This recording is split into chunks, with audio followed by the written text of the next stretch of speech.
The clock radio glowed 12:17 a.m., its numbers cutting through the dark of our bedroom. I lay motionless, back to the door, pretending to sleep while my nerves screamed. For hours, I'd been replaying the same gut-wrenching thought in my head. Her car pulling into the driveway 10 minutes earlier than the time she'd claimed she'd finish her shift at the hospital. The mattress dipped with her weight, something once familiar and welcome but now foreign, revolting. I listened to the faint rustle of her clothes as she slid beneath the blankets, her breathing steady beside me. It had once been the sound of comfort, of routine, but tonight it was the sound of betrayal. Every muscle was wound so tight I thought I might shatter. I could almost taste the metallic edge of rage and heartbreak in the back of my throat. I kept still, listening as she settled into the bed, a trespasser in our shared space. Then it came, a sudden gasp, sharp and involuntary. Her breathing faltered, stopped, then caught again. The urge to reach for her, to soothe, nearly overtook me, until I remembered the text messages I had found. Words I should never have seen. The urge dissolved into disgust. She had discovered the letter. I turned over, forcing myself to meet her eyes. Moonlight spilled through the window, casting her face in pale silver. Terror filled her expression as she clutched a sheet of paper like it was venom. Her lips trembled as she read the words I had written. Words chosen with painstaking care, each one soaked in the pain she had caused. It wasn't a letter of fury, not entirely. It was a confession of hollow emptiness, of the ache of being alone inside my own marriage. It described how the warmth of our home had dimmed, replaced by an icy void. It spoke of fractured trust, of a future I could no longer picture with her.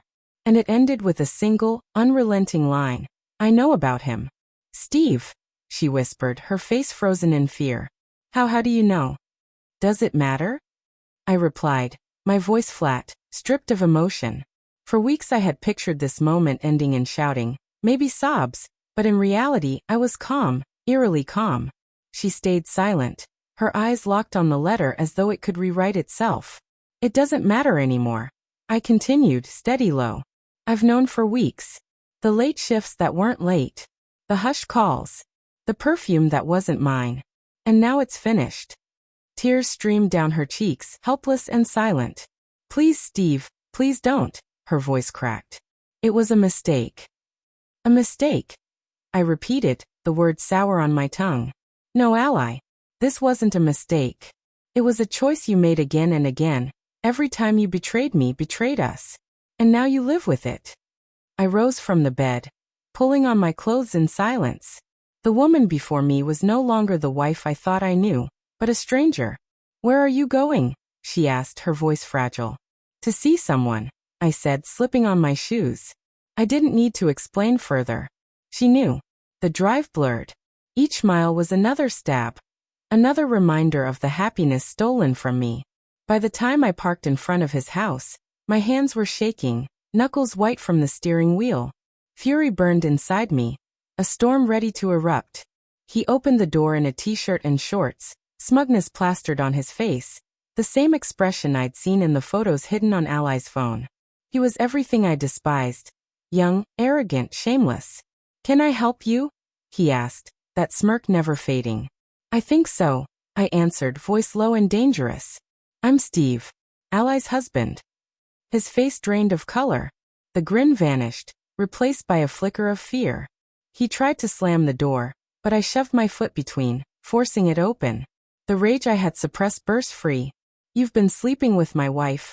I spat, every word venom. I wanted him to hear it, to see in my eyes the destruction he had caused. He stammered, tried to deny it, but I didn't care. My fist twisted in his collar, dragging him close. "You think you can walk into someone's life and take what isn't yours? You thought there'd be no price." My voice trembled, not from fear, but from fury. I didn't hold back any longer. The pain, the betrayal, the humiliation. I let it all loose. My fists struck until my knuckles split and bled. Until he curled on the floor, a pathetic wreck. And in that moment, it felt good. Not right, not healing, but good. I left him broken in his living room and walked into the cool night air. For the first time in weeks, I could breathe. But even revenge couldn't dull the sting of betrayal. The weeks that followed blurred into lawyers, paperwork, and the dismantling of a life I once cherished. Ally moved out.